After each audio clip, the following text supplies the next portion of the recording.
kakak yang vegetarian yang berpikir, ngapain vegetarian? Kan kita butuh energi, butuh protein. Agama juga satwam, rajas, tamas. Jadinya ada makanan yang bersifat satwika, rajasika, dan tamasika.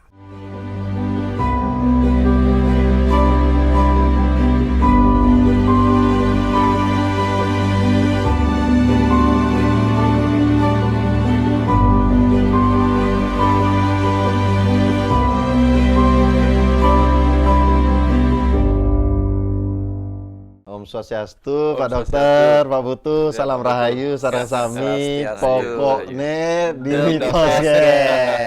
Kali ini sing dadi nyalip Pak Putu ya. Nggih. Pokoknya kita bincang-bincang asik lagi Pak Putu, Pak Dokter. Setuju. Ya, entah itu pro kontra atau apapun, yang penting nantinya kita tidak mengatakan benar salah, vonis benar salah, tetapi silahkan diambil maknanya dah. Ya, seperti itu. Tapi Pak Surya sebelumnya, ya. Kan kita nih hanya bertiga. Ya. Sekali waktu mungkin tanya pemirsa The Mitos, mau nggak kita ngundang siapa narasumber yang lain gitu. Atau disarankan ya, narasumber kalau ada siapa? ide siapa gitu. Kita tambah satu orang lagi, panggil satu orang atau siapa. Kalau ada ide dari teman-teman. Setuju Pak Surya? Setuju. Pak Jadi Surya? pemirsa The Mitos nantinya silakan chat di kolom komentar. Pingin diundang siapa, materinya apa, temanya apa, ya, boleh gitu. Oke.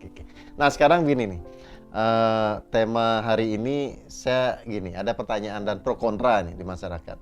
Kalau kita bicara tentang bagaimana ahimsa, waktu ini kita bicara tentang ahimsa tuh, tidak membunuh, kan? Tidak menyakiti. Nah dikaitkan dengan bagaimana seseorang menjalani ya ritual namanya. Mencaru nantinya. Nggak boleh pakai daging. Nggak boleh pakai daging. Kemudian dalam kehidupan juga untuk seorang spiritualis dia harus mutlak tidak boleh menyakiti, dan itu diaplikasikan dalam bentuk vegetarian atau sejenisnya. Nah ini pro kontra, kita bahas tentang vegetarian nih Pak Dokter. Pak Mutu, kita bahas vegetarian. Ya jelas banyak di masyarakat juga mengatakan, dia vegetarian, raga dilahirkan omnivora gitu. Ya, itu kan bagian dari rantai makanan. Kenapa harus vegetarian? Nah, itu banyak pertanyaan, pernyataan pro kontra. Nah, kita tanya nih dari yang vegetarian dulu deh. Gimana? Apakah dulu Pak Dokter Niki mulai dari vegetariannya adalah memang ikut satu aliran tertentu, ajaran tertentu, atau pengalaman apa nih kok memutuskan vegetarian? Pak Dokter vegetariannya full? Enggak, masih makan telur. Telur. Masih. Gimana Pak Dokter? Dulu ikut aliran tertentu kah? Dulu atau? mungkin karena tiang orang logis ya. Dulu orang logis tiang Batu. Sehingga suka membaca buku yang berkenaan dengan kesehatan makanan itu sebelum kuliah kedokteran nih. SMA niku, kalau pas pulang sekolah mau lanjut ke les di sekolah. Yang pertama yang dekatnya apa? Dagang sate kambing di sekolah gitu. Itu yang favorit karena murah meriah kan. Sate kambing gitu. Sampai kemudian kakak yang vegetarian yang berpikir, ngapain vegetarian?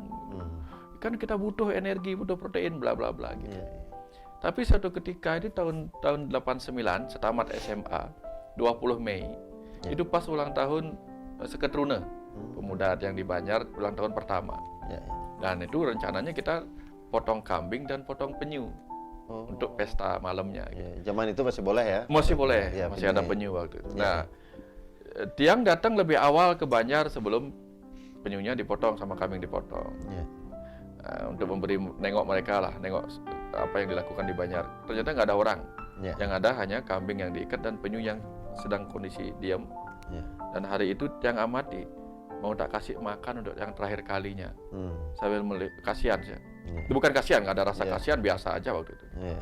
Nah, tak kasihlah kambingnya makan, tak kasih kambingnya makan. Karena penyunya kan nggak ada makanan dia. Tak kasih kambingnya makan, dimakan sama kambingnya tapi nggak tahu namanya karma ya. Mata tiang tiba-tiba menoleh ke matanya dia lagi makan. Si kambing itu keluar air mata. Tak tengok si penyu juga keluar air mata gitu. Nah disitulah kemudian ada perjanjian dalam diri. Sepertinya ini hari terakhir saya akan makan daging. Tiba-tiba seluruh ketidaksukaan pada orang vegetarian di masa lalu tuh hilang. Ya. Tapi tidak juga menyalahkan orang yang yang makan daging, enggak ada. Bukan berarti ikut-ikutan fenomena Enggak. orang vegetarian. Enggak ada sama sekali. Nah, setelah itu udah itu malam terakhir yang makan sate kambing sama penyu selesai. Maunya tetap makan ikan, Pak Putu. Ya. Nah, yang karena anak nelayan Ya. di depan sentro, sentro ada pantai dan ada batu karang di situ, mancing di situ. Dapat ikan lumayan gede, Pak Putu. Pas mau memasukkan ke keranjang, ikannya berontak, mencoba menangkap, lepas. Ikannya lepas, yang jatuh, kailnya patah. Nah, ini lecet. Tanda-tanda berarti. Tanda-tanda, duduk bengong. Ini nggak boleh berarti. Nah, tapi kemudian sejak itu, dia menjadi vegetarian. Tidak bermaksud menyalahkan orang yang makan, enggak ada kepikiran apa-apa. Enggak ada mengatakan ini tidak bagus, bla bla bla. Biasa aja sih. Makanya suatu ketika ditanya. Tahun berapa itu? Tahun 89. Tahun 89 ya. Ya, sekarang berapa? 35 tahun ya? Wow. Ya, 35 tahun. 35. Iya. 35 tahun. Iya, betul. 35 tahun. Wah. Biasa aja, enggak merasa biasa. Pak Surya, vegetarian? Saya kebetulan sangat bersyukur Pak Dokter Niki vegetarian. Kenapa Pak Sehingga Putu? dapat lompatan. Kadang-kadang ada satenya lompat ke tempat tiang. Bersyukur Pak Dokter vegetarian sehingga jadi penyeimbang tidak vegetarian. Iya, saya kan di ranah penyeimbang. Penyeimbang. Tanda kutip pembenarnya begitu. Tapi mungkin akhirnya itu membuat yang mudah berada di titik tengah. Iya. Karena dia ketemu banyak orang, Pak Putu, yang vegetarian lalu menyalahkan yang bukan vegetarian. Atau sebaliknya, orang yang tidak vegetarian menyalahkan orang vegetarian. Dia karena pernah melewati dua-duanya dan tidak bermaksud menyalahkan ini lebih bagus, ini lebih baik, dan sebagainya, ya biasa-biasa aja. Bahkan itu dia anggap di level Atmanastuti. Atmanastuti itu artinya apa? Itu urusanmu sendiri, gitu sederhananya.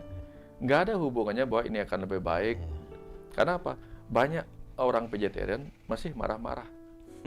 Banyak orang yang makan daging, orangnya baik, sopan, tenang.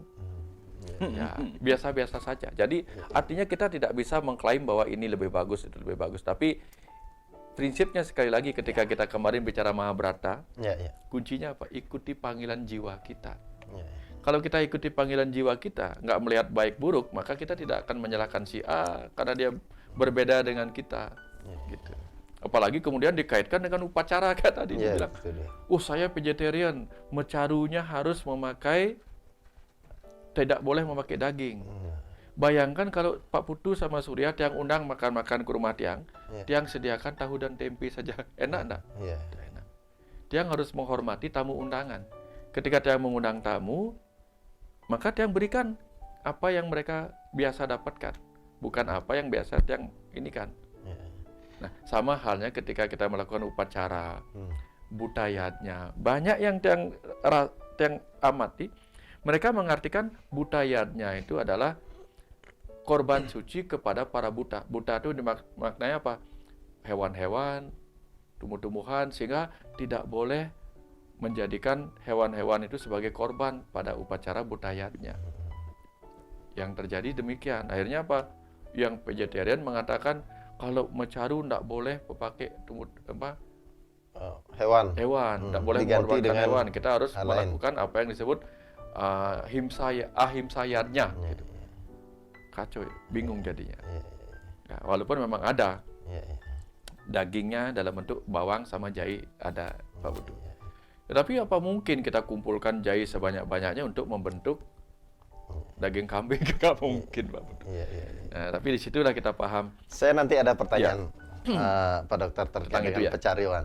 Bagaimana kok sebaiknya masih berjalan seperti apa adanya? Sudah-sudahnya, apakah tidak atau gimana? Saya ada pertanyaan. Tapi sebelum itu, karena kaitannya dengan vegetarian, kalau saya pribadi, saya tidak punya satu situasi yang mengharuskan saya vegetarian. Entah dari pengalaman seperti Pak Dokter, entah itu dari satu keilmuan yang saya pelajari, belum ada situasi yang mengharuskan sehingga saya mengharuskan untuk memutuskan vegetarian atau enggak. Kalau Pak Putu gimana? Setahu saya pernah punya pengalaman seorang vegetarian. Awal mulanya seperti apa memutuskannya? Oke. Silakan, Pak. Saya pernah vegetarian lumayan Ya. dalam hitungan bertahun-tahun. Iya, iya. Saya ceritakan dulu mungkin yang itu.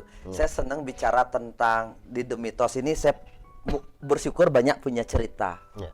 Jadinya baik dan buruk itu nanti silahkan dinilai. Saya kan di The Mythos sebelumnya bicara tentang tantra dan ketemu seorang guru atau acarya itu. Iya, iya. Selain saya dikasih buku tentang moralitas, Iya.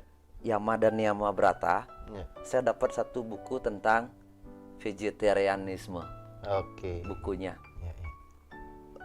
Dan buku itu mengajarkan kenapa kita harus vegetarian. Ya, banyak sisi disebutkan, banyak sisi lah, dari sisi tadi kemanusiaan dan sebagainya, pembunuhan.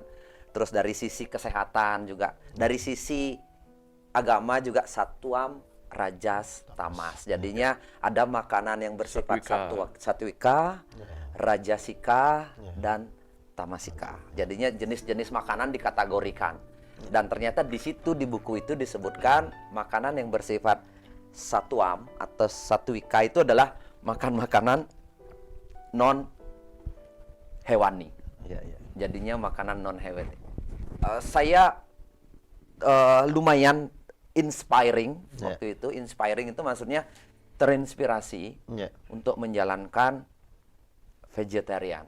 Sehingga saya memutuskan. Tahun berapa itu kira-kira, Pak? Ya tahun 98 99. Oh iya, iya. Oke. 99. Lumayan lama sampai saya berhenti kuliah, saya masih Full vegetarian. itu? Full. Maksudnya tanpa. Jadinya vegetarian pun dibagi-bagi sekarang. Oke, ada oke. banyak jenis vegetarian. Iya, iya, iya. Jadinya ada vegetarian yang boleh makan telur. Telur boleh. Seperti Pak Dokter. Putu, Ada vegetarian yang full vegan. vegan bener. Iya. Susu pun nggak boleh. Susu pun nggak boleh.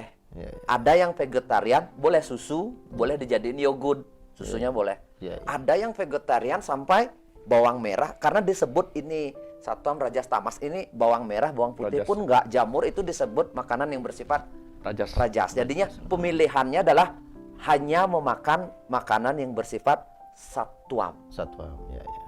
Satwam itu artinya makanan itu baik buat pikiran dan baik buat tubuh gitu. Karena kita perjalanan di spiritual harus juga vibrasinya katanya bagus untuk pikiran juga, supaya kita jauh lebih tenang dan sebagainya. Akhirnya saya terinspirasi lah, tanpa lagi mencari tahu, baca buku itu, coba gitu. Dan cobanya keterusan. Ya bertahun-tahun sampai saya mempengaruhi lingkungan lah. Iya, iya. Provokasi. Iya, provokasi. Adik saya Karena merasakan manfaatnya kan. Gitu. Iya. ya mungkin merasakan dari sudut persepsi. Iya, Manfaat nanti belakangan. Ada Iya, baik buruk juga vegetarian itu. Iya, iya. Ada baiknya, ada buruknya. Oke. Tapi persepsi saya merasa Iya, iya. ini terbaik. Ini baik. Iya. Orang lain belum non vegetarian tidak baik gitu. Iya. Saya pengaruhi adik saya gitu. Mulailah adik, lingkungan sekitar, beberapa teman kos terprovokasi vegetarian. Iya, iya. Intinya adik saya, dan ternyata hasil provokasi saya ini Iya. sampai sekarang Iya. adik saya Masih malah berhasil. berhasil Pak Putu gimana? Masih vegetarian kah atau gimana nih? lewat. Udah lewat ya. Jadinya bukan berarti ya saya jalanin ritual vegetarian. Iya, iya. Dan saya mulai kembali mempertanyakan vegetarian itu, balik lagi di dalam perenungan. Iya. Vegetarian ini apakah membuat saya tambah ego atau tidak? Apakah ini sehat atau tidak? Dan seterusnya. Mulai saya mempertanyakan itu ada di tahap berikutnya, 5 tahun atau 7 tahun kemudian. Mulai bertanya balik lagi. Ya. Karena ternyata setelah saya berpikir bahwa ini belum tentu benar ya. Iya, iya. Belum tentu benar. Tapi saya memutuskan untuk kembali tidak vegetarian, murni full, Iya, iya. tapi saya mengatur pola makan yang baik. Gitu. Karena saya pun setelah menjalankan ritual vegetarian, itu banyak kaum vegetarian, bukan berarti semua, ada kaum vegetarian yang hidupnya tidak sehat. Malah lebih sakit, katanya ini makanan satwam. Tapi kok bisa lebih sakit daripada orang yang non-vegetarian. Banyak orang vegetarian asam urat, Pak Dokter. Banyak ada gangguan diabetes malah. Kok bisa orang vegetarian diabetes dan sebagainya. Saya lumayan error di pikiran saya. Apa yang terjadi gitu? Apa yang terjadi? Ya ternyata ya terlalu banyak makan gorengan sehingga pengganti daging-dagingan itu makanan-makanan yang makanan yang buruk lah. Makanan yang buruk digoreng, diolah, ternyata mengganti makanan-makanan yang bersifat daging dengan daging palsu atau yang tapi dijadiin digoreng dan sebagainya. Oh. Berarti saya berpikir vegetarian itu adalah kondisi pikiran. Saya berpikir gitu. Berarti akhirnya saya mengambil keputusan juga karena saya melihat tubuh saya sendiri, saya melihat saya di ukuran makro tubuh saya kekurangan protein. Ketika lama saya vegetarian. Ternyata tubuh saya dengan kacang-kacangan saja, tahu tempe tidak bisa mencukupi protein. Secara gitu. Otot saya lumayan menyusut. Otot saya menyusut. Ketika otot saya menyusut karena usia sudah 30 tahun ke atas, otot kita menyusut kurang lebih 1% per tahun. Berarti sekarang saya sudah 45, berarti 10% mempengaruhi 30% kemampuan gerak kita, mempengaruhi. Dan saya berpikir saya butuh protein karena semakin otot menyusut, kecenderungan lemak meningkat. Dan ini juga mempengaruhi kesehatan kita. Kalau lemak kita meningkat kesehatan, dan kalau kesehatan kita bermasalah, nilai-nilai spiritual pun hilang makna, gitu. Hilang makna maksudnya kalau sudah sakit gimana kita menjalani ritual spiritual, meditasi, duduk, baptis kesemutan kan, Bu, masalah. Akhirnya saya memutuskan itu saya memulai lagi untuk mencari protein tambahan. Protein tambahan untuk menjaga di usia saya ini tetap dapat protein, tapi tidak membabi buta, semua dimakan gitu, tidak membabi buta. Jadinya kita cari protein tinggi, ikan laut, misalnya salmon, tuna kita ambil, ayam dadanya kita ambil, dada ayam itu proteinnya lumayan tinggi. Kadang saya ngambil telur, tapi dengan kesadaran bahwa untuk menjaga kesehatan. Sehingga dengan badan yang sehat, tujuannya kita adalah untuk semua hal juga dalam kehidupan. Jadinya kita pandangannya lebih luas sekarang, menjaga kesehatan. Dan sekarang persepsi saya tidak seperti dulu lagi, bahwa vegetarian lebih baik daripada yang tidak vegetarian. Karena sekarang dalam lingkungan spiritual yang lebih luas, bukan hanya skup kecil, saya bisa melihat orang yang non-vegetarian pun ternyata pikirannya vegetarian. Jadinya kalau tidak badannya vegetarian, pikirannya, jiwanya pun harus vegetarian. Jadinya janganlah kita saling menghakimi kamu tidak vegetarian lebih buruk. Ketika kita sudah menghakimi, walaupun makanan kamu satwika, tapi pikiran kamu rajas atau tamas, sudah menghakimi orang lain tidak bagus. Hormatilah setiap keyakinan orang, karena hidup ini selalu kanan dan kiri. Kalau ada orang ngambil jalur kanan, pasti ada yang ngambil jalur kiri. Kalau ada yang vegetarian, ada yang non-vegetarian, dan ada yang ngambil jalan tengah. Makan secukupnya sesuai dengan kebutuhan tubuh. Karena, balik lagi, apakah vegetarian itu sifat dasar manusia? Ya boleh pro kontra, tapi saya bilang tidak sifat dasar manusia. Karena kita di zaman pemburu, kita pemakan daging.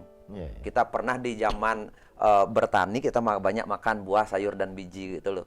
Jadinya kita ini bertransformasi, berevolusi, mana saja benar gitu loh. Sebelumnya kita pun lumut dulu, ya tidak makan apa-apa, makannya karang gitu kan. Jadinya semua benar, tapi sekarang bagaimana kita menjaga kewarasan kita. Itu yang menurut saya jauh lebih penting. Jadi pada intinya adalah yang mampu nanti menentukan apakah seseorang itu memutuskan untuk vegetarian atau tidak adalah hasil dari perenungan dirinya terhadap kebutuhan dirinya saat itu kan gitu. Betul. Ya. Kata kuncinya seperti itu. Karena gini, kalau sampai kita kan sekarang ilmu nutrisi sudah banyak sekali kan. Ilmu nutrisi itu maksudnya jangan sampai karena kita membabi buta berpikir, kita sampai kekurangan malnutrisi. Ya. Malnutrisi. Sampai kenapa adik saya tetap bisa jalan vegetariannya bagus?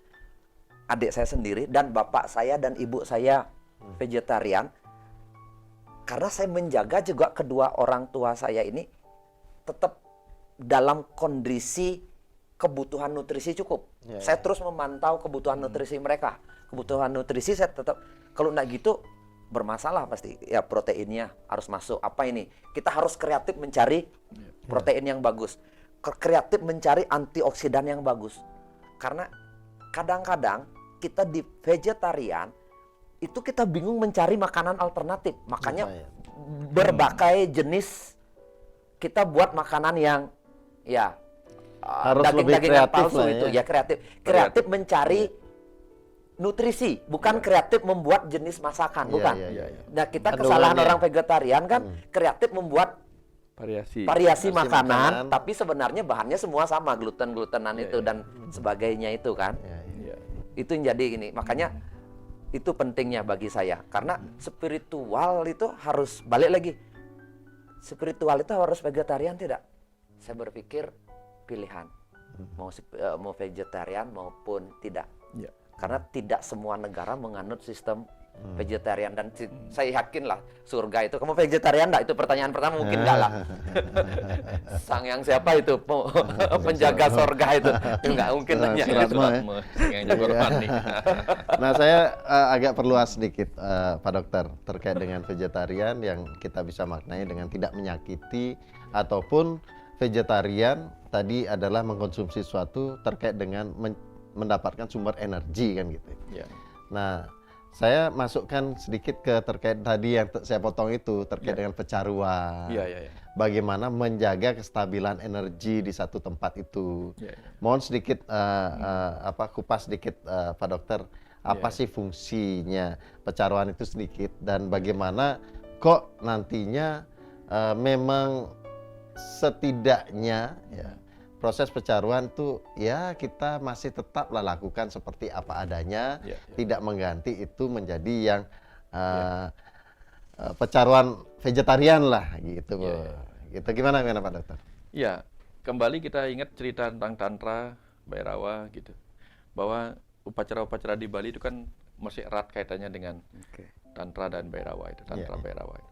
Artinya pembebasan juga penyatuan. Nah, kalau berbicara tentang energi, Bhutayatnya itu adalah persembahan tulus ikhlas kepada Buddha.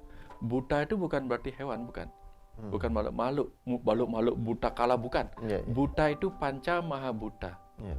Jadi Panca Maha Buddha itu apa? Pelemahan kita yang dibentuk oleh benda padat, yaitu tanah, benda air, pertiwi, apah, teja, bayu akasa, benda padat, benda cair, udara, kemudian cahaya, itu adalah Panca Maha Buddha yang memiliki energi yang setiap saat kita sedot. Kita sedot tuh, airnya kita sedot, energinya, tanah kita sedot, energinya. Lama-lama dia ngedrop. Apalagi setelah kita sedot, kita isi lagi dengan energi kita. Energi rumah diisi oleh kemarahan. Sehingga dia yang tadinya positif menjadi negatif, kurang. Nah, inilah yang perlu dicas lagi oleh orang-orang yang tinggal di dalamnya melalui upacara yang disebut pecaruan. Sehingga dia butuh mendapatkan energi baru yang lebih suci. Nah, energi baru yang suci itu diambil dari yang lapisan energi yang disebut pranamaya kosa.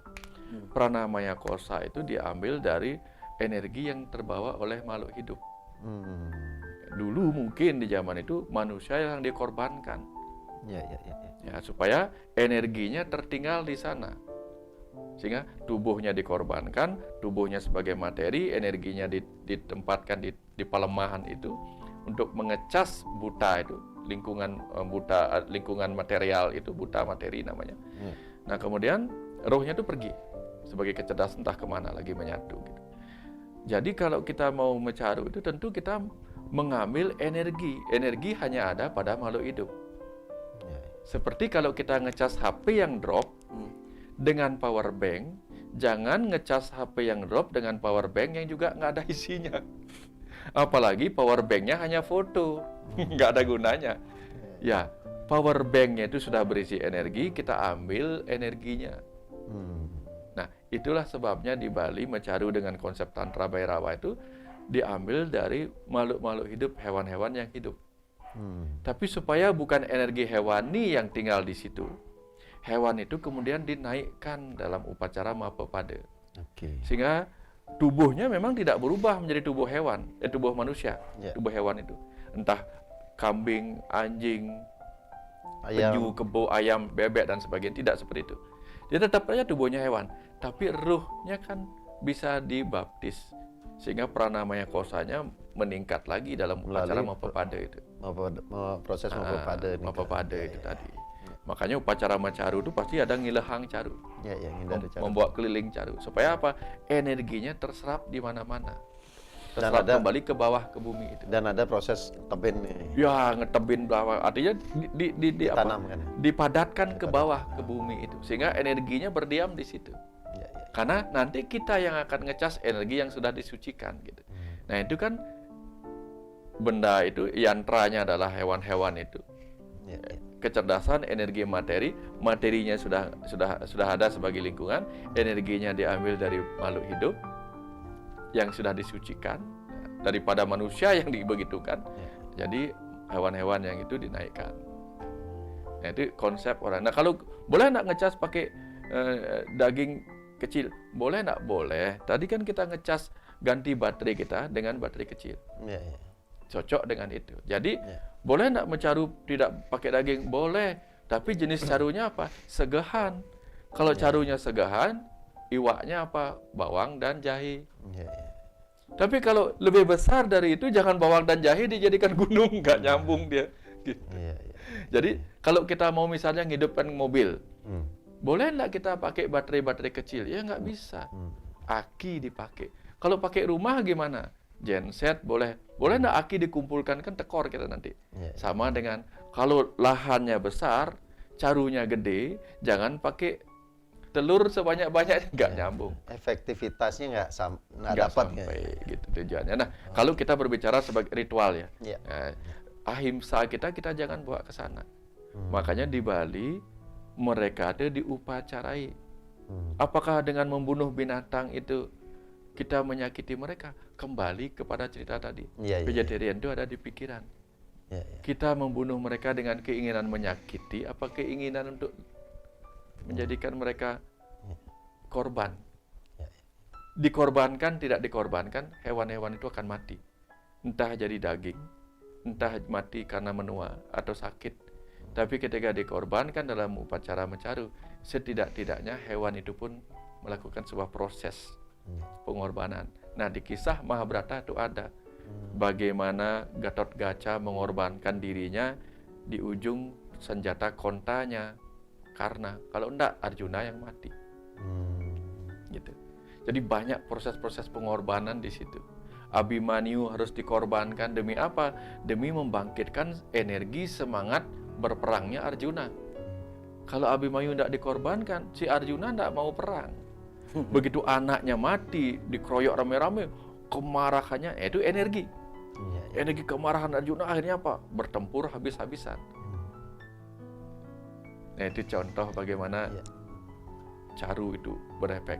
Dan nantinya ahimsa itu adalah bagaimana menjadi satu konsep. Apakah pikiran kita bertujuan menyakiti atau tidak, kan begitu ya. Sama seperti saya ingat Demita sebelumnya, analoginya adalah bagaimana seorang dokter bedah melakukan proses tanda kutip menyakiti dengan membedah pasiennya, tapi tujuannya adalah tidak untuk mengobatinya, atau justru tidak menyakiti dan mendapatkan hasil yang lebih baik kondisi kesehatannya, kan seperti itu.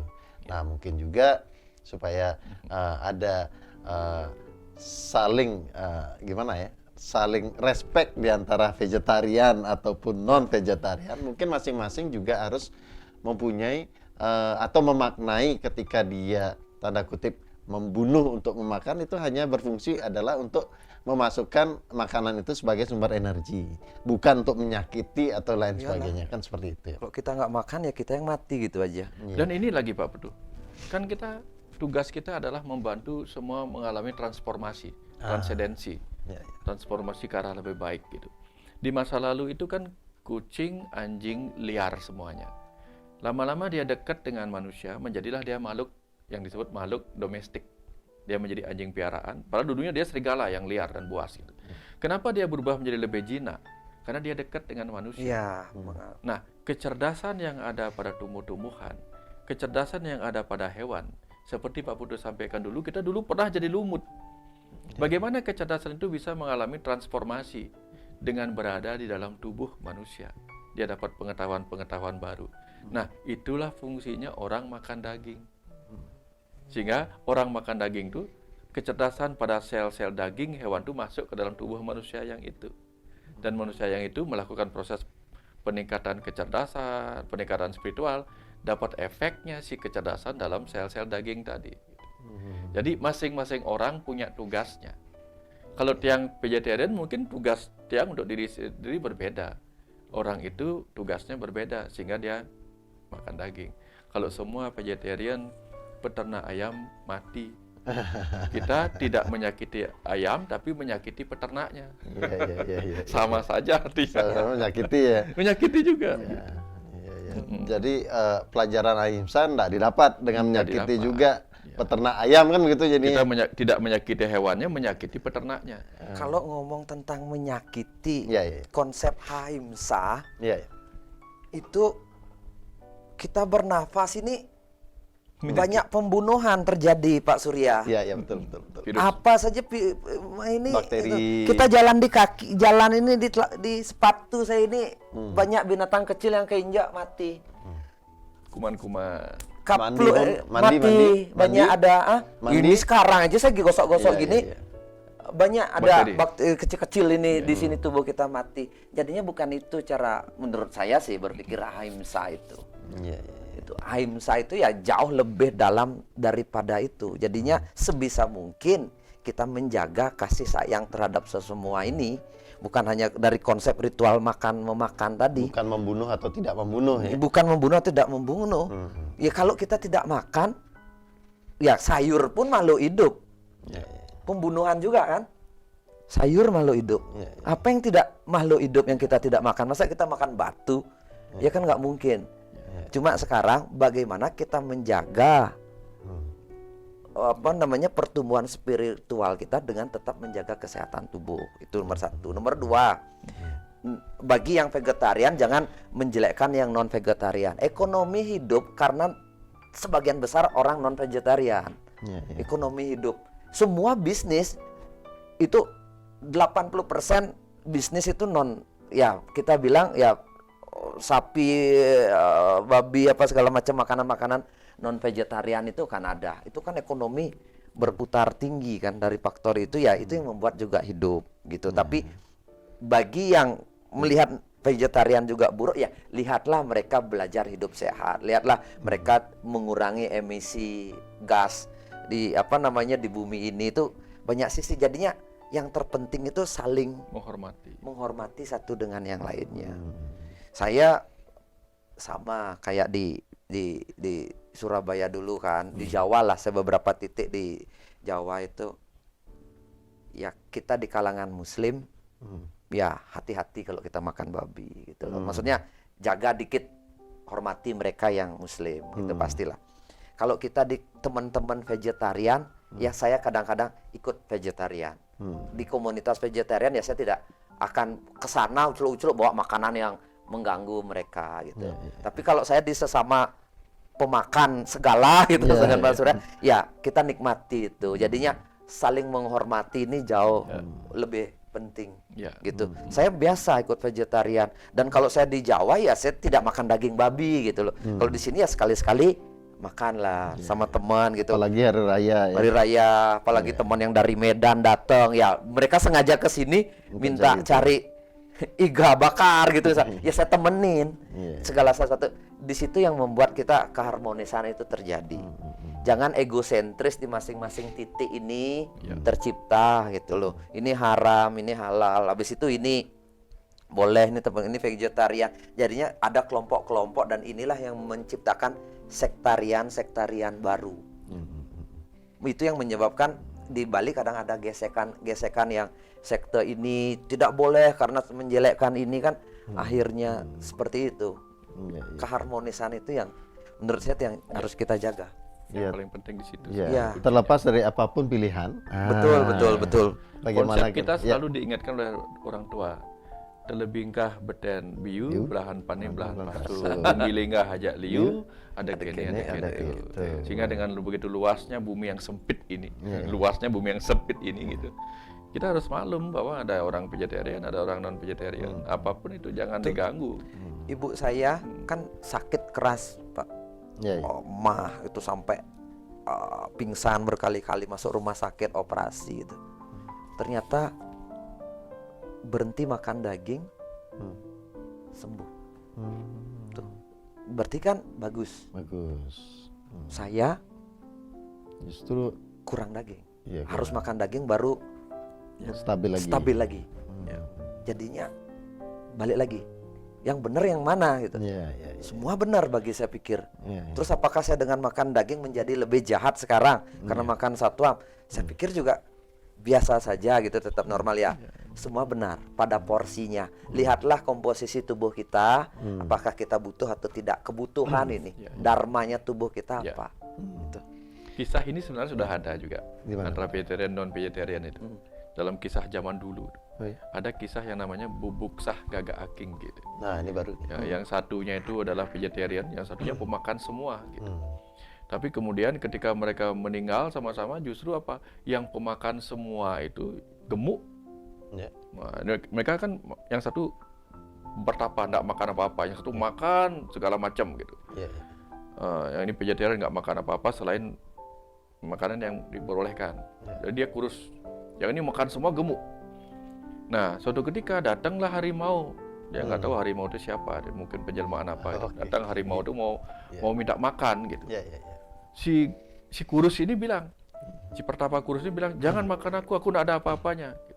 Terus si pemakan banyak itu bilang, kamu lapar ya, makan aja aku. Aku sudah terlalu banyak makan selama hidup ini, aku sudah menikmati hidup ini, dan sekarang aku tidak ingin kamu mati gara-gara tidak makan. Udah makan aku aja. Tahu-taunya apa? Ternyata dia hanya diuji. Udah, kamu naik sekarang kita pergi ke surga. Kamu naik ke punggungku. Naiklah dia si gemuk ke punggung harimau. Ditinggallah si ini, aku ikut. Si kurus kering ikut begitu. Kamu udah pegang ekorku aja gitu. Nah ternyata artinya di situ apa? Sebuah pesan bahwa belum tentu yang kita anggap buruk gitu. Ini mau makan segala, ini jauh dari sifat-sifat pertapa gitu. Malah dia yang memiliki ketulusan gitu.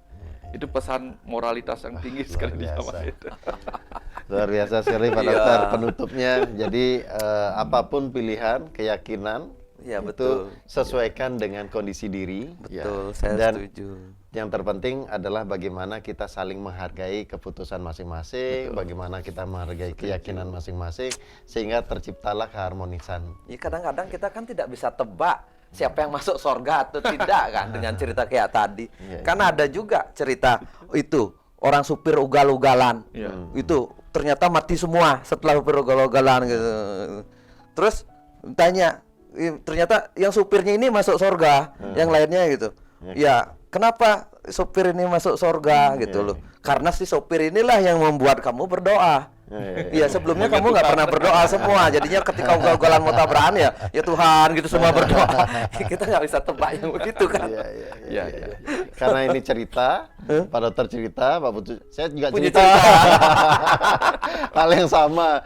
Jadi bagaimana di dua rumah yang bertetanggaan, satunya adalah ahli agama, satunya adalah wanita pekerja malam, gitu. Yang satu ahli agama ini setiap malamnya dalam perkumpulan kegiatan agama selalu menjelek-jelekkan.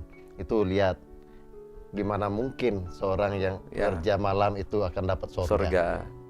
Selalu menjelek-jelekkan.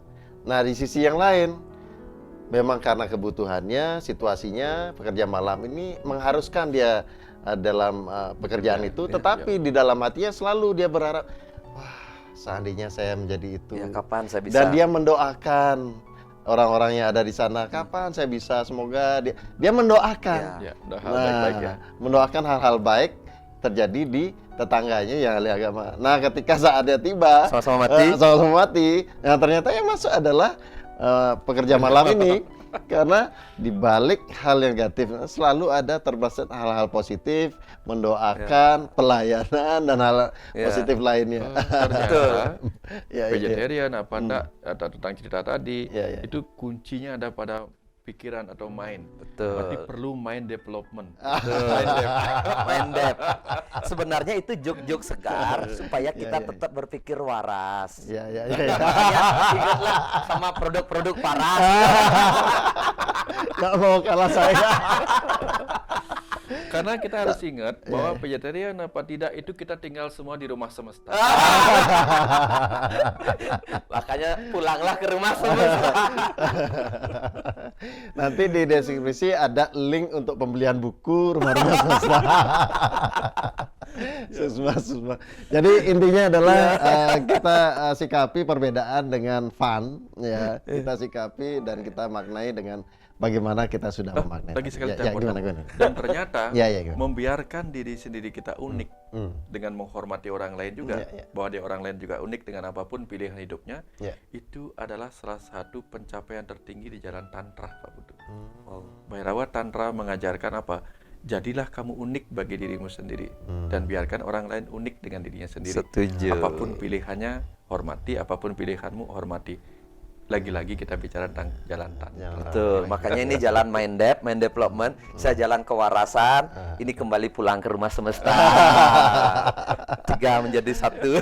3 dan tetaplah unik di posisinya masing-masing, Iya. di tugasnya masing-masing. Dan kalau kita bertemu jadi the mitos, mengupas mitos-mitos yang ada. Ya, Pokoknya tetap di The mitos. Ya udah sekalian Semua rayu. Rahayu Pak Dokter, Pak Putu, sampai jumpa di The Mitos berikutnya. Ya udah. Oke, Susma rahayu.